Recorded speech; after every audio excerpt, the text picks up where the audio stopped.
Teaching Filipino martial arts to cousin Kuya Jeff.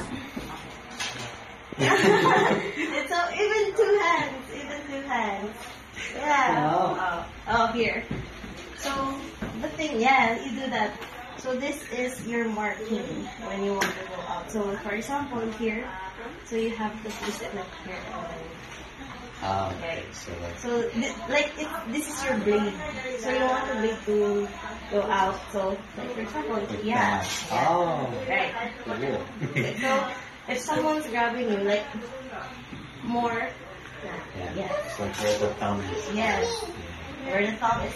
So you have to do that. Then, for example, a big man, really big than you.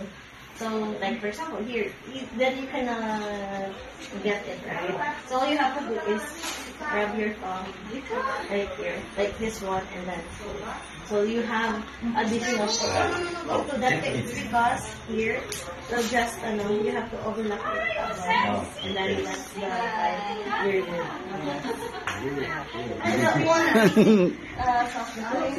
right? And then there's one thing like I just love it. Why? Are you like a teacher? Yeah. Well, basically, when someone is like in emergency cases, they teach us even in security, you know. So when there's an active shooting, so they taught us like EHE. EHE means E for evacuate, H for hide, and T for the last resort. If you cannot evacuate or hide, then when there's an active shooter, you have to take them. So when someone trying to rob or snatch, you want to fight, so but close contact, so you want to struggle but the technique is when you want to struggle someone, use the anatomy, so you struggle here. Not here.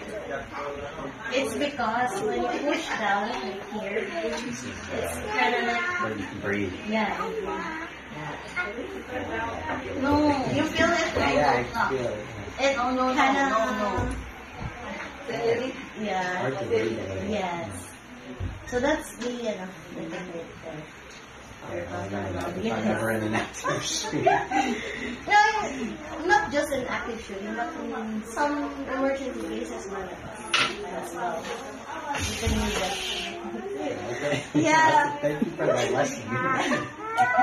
Well, it comes and goes. It's on